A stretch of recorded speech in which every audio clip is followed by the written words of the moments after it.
Chairman Wyden, Ranking Member Hatch, and members of the committee, thank you so much for allowing me the opportunity to testify today. I grew up in a very violent, unstable home. My father abused crystal meth on a regular basis, which often resulted in wild outbursts of rage towards my mother or me.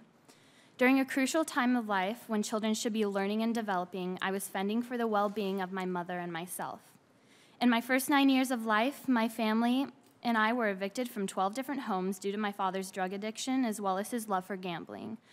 There were many times we were evicted and had no place to stay, and the only solution was to take refuge in our car and pray it would offer us enough shelter until we could get back on our feet. I was a miserable child who had to grow up prematurely due to my circumstances. Though my home life was complex, school always kept me going. It was a way to escape from the stress I experienced at home. At the age of 7, I decided I wanted to become a doctor, due to the fact that I was and still am fascinated with the healing power of medicine. I can clearly recall the instant I realized that I could be freed from the vicious cycle of poverty and violence through education. I found it daunting that through my hard work, I could potentially liberate myself by accomplishing what my parents could not. I do not regret anything from my upbringing because it has molded me into the strong, motivated woman I am today. My past has kept me focused on my educational and career goals by providing me with the drive to become the best form of myself.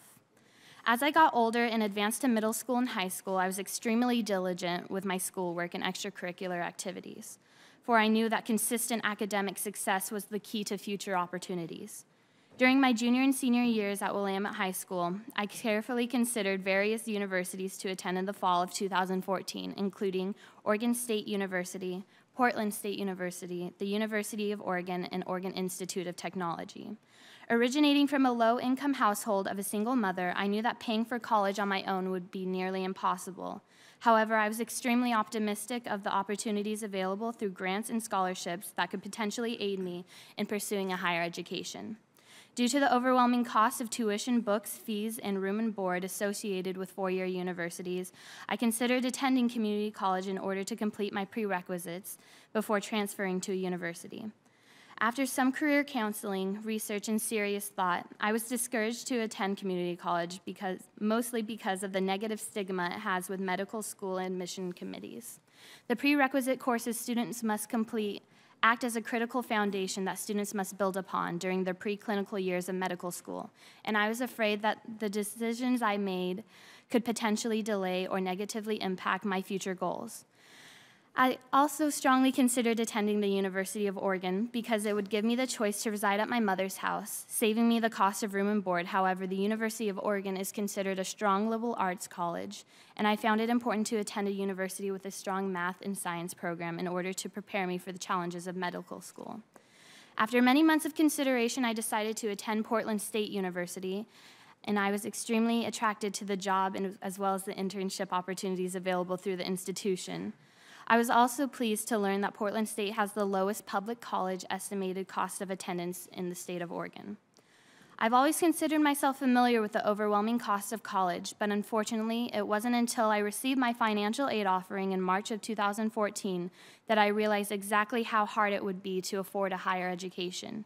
I received both the Oregon Opportunity Grant as well as the Pell Grant, which are providing me with $7,730 worth of aid for the fall of 2014 and act as a blessing. However, combined with scholarships and the government loans I've already accepted, I still need to pay Portland State University $9,822 per year. It was extremely discouraging to learn that my academic rigor wasn't enough to help me get to school, but I decided that I could support my dream by becoming the first in my family to continue my education. I worked 35 hours a week at a local Dairy Queen in Eugene in order to save funds for college, but a frugal summer spent serving ice cream can hardly put a dent in what I owe to PSU. In order to attend college, I am relying greatly on many private student loans as well as the federal subsidized and unsubsidized loans I have already accepted. Unfortunately, I'm not receiving any sort of family contribution towards my college education. For many years, my mother and I have struggled without any kind of support from my absent father and haven't had the means to save for the future. Due to my circumstances, my family has absolutely nothing put aside for me to pursue a higher education. Therefore, it is my responsibility to settle financial matters on my own. Because of my choice to enroll in rigorous classes and to be active in extracurricular activities, I have not had the time to be employed for very long in order to save substantial funds for myself. It is absolutely appalling to me that students experience so many disheartening financial setbacks just for trying to further their post-high school education. We are immersed in a culture that supports freedom to challenge ourselves, to search for new knowledge, and to gain meaningful careers, but we are constantly refused the opportunity to do so through the lack of options we have when it comes to paying for education. The idea of a college education has become only possible for the privileged, and that needs to change now.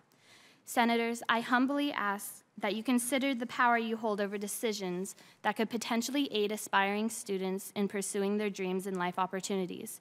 It is truly troubling that students with different socioeconomic backgrounds, such as myself, can work their hardest to educate themselves and yet still come up short despite all of their efforts.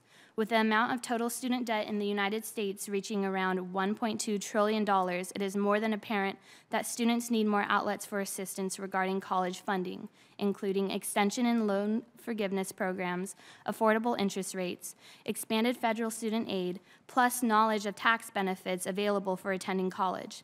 Personally, my mother and I were unaware of the potential aid offered through tax benefits regarding post-high school education, and I know if these benefits were made more apparent to the many low-income families in the United States, college could be a more realistic, obtainable goal. I also believe if every family were given the gentle encouragement to open a college savings fund, it could make long-term college savings more convenient for families who struggle to stay afloat. Thank you, Chairman Wyden and members of the committee, for allowing me the opportunity to share my story today.